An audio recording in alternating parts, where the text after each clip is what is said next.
दरम्यान कुठल्याही क्षणी आता राज्यामध्ये स्थानिक स्वराज्य संस्थांच्या निवडणुका घोषित होऊ शकतात आणि या सगळ्या पार्श्वभूमीवर सगळ्या पक्षांनी मोर्चे बांधणीला सुरुवात केलेली असताना महायुतीमध्ये मात्र महाकुस्ती पाहायला मिळते। ठाणे आणि नवी मुंबईत एकनाथ शिंदे आणि गणेश नाईकांमधलं शीतयुद्ध आणखीन तीव्र होतंय, तर तळ कोकणात राणे विरुद्ध तेली संघर्ष पुन्हा तीव्र होतोय। शिंदेंच्या शिवसेनेत प्रवेश करताच त्यांनी नितेश राणेंवर तोफ डागली। सांगलीमध्ये सदाभाऊ खोत विरुद्ध सहकार मंत्री आमने सामने आले। शेजारच्या कोल्हापुरात भाजपनं हसन मुश्रीफांना त्यांच्या बालेकिल्ल्यात म्हणजे कागलमध्ये धक्का दिला, तर पुण्यात धंगेकर विरुद्ध चंद्रकांत पाटील संघर्ष उफाळून आला। त्यामुळे निवडणुकांच्या तोंडावर हा संघर्ष किती टोकाला जाणार हे पाहणं महत्त्वाचं असणार आहे।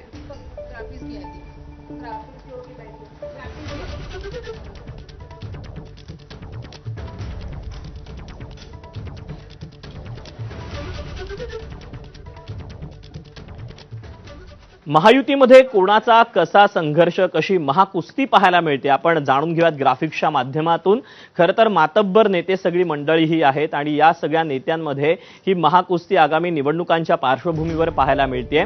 अर्थात रायगडमध्ये पालकमंत्री पदाचा वाद गेल्या अनेक दिवसांपासून उफाळून आलेला आहे आणि अशातच आता सुनील तटकरे विरुद्ध भरत गोगावले हा थेट सामना गेल्या अनेक दिवसांपासून पाहायला मिळतो। तर तिकडे ठाणे असेल, ठाण्यामध्ये देखील जनता दरबार सातत्यानं गणेश नाईक हे भरवत आहेत आणि अर्थातच त्यांचे पारंपरिक राजकीय शत्रू आणि शीतयुद्ध गेल्या अनेक दिवसांपासून पाहायला मिळते, ते म्हणजे उपमुख्यमंत्री एकनाथ शिंदे आणि गणेश नाईक यांच्यामध्ये।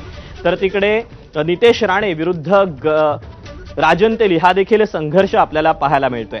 दरम्यान या सगळ्या पार्श्वभूमीवर आता सांगलीमध्ये अर्थात सिंधुदुर्गातली जी जिल्हा मध्यवर्ती बँक आहे याच्यामध्ये जो कर्ज वाटप घोटाळा झालेला आहे या सगळ्या प्रकरणी राजन तेली नेमकं काय म्हणतात आपण पाहूया। रॉकस्टार ही कंपनी तिथं मनी देवी डायरेक्टर आहे, हे बावलं नितेश राणेचं आहे।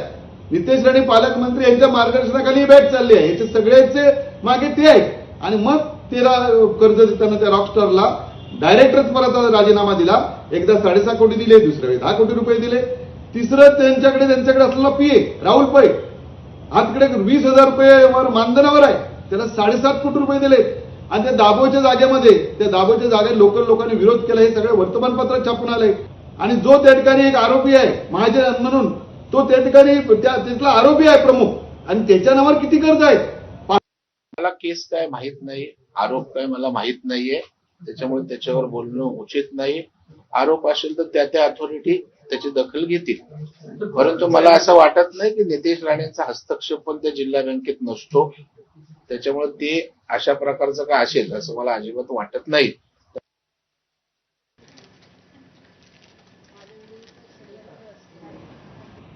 की अशा पद्धतीने आमच्या नेत्यावर टीका करू नये, आणि अशा पद्धतीने टीका केलेली आहे। महायुतीचा खासदार आहे तरी सुद्धा शेवटी नेत्यापुढे आम्ही स्वतःची खासदारकी सुद्धा पणाला लावू शकतो।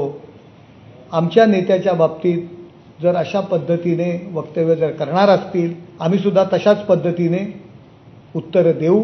आमच्या नेत्याच्या संदर्भात जर चुकीची वक्तव्य केली तर त्याच्या 10 पट वक्तव्य आम्ही चुकीची करू शकतो, हे मी या प्रेस कॉन्फरन्सद्वारे देऊ शकतो, उत्तर देऊ शकतो। कोणाचं नाव नाही घेतं, कोणी मलाच बोलल्यास त्यांना काय वाटावं?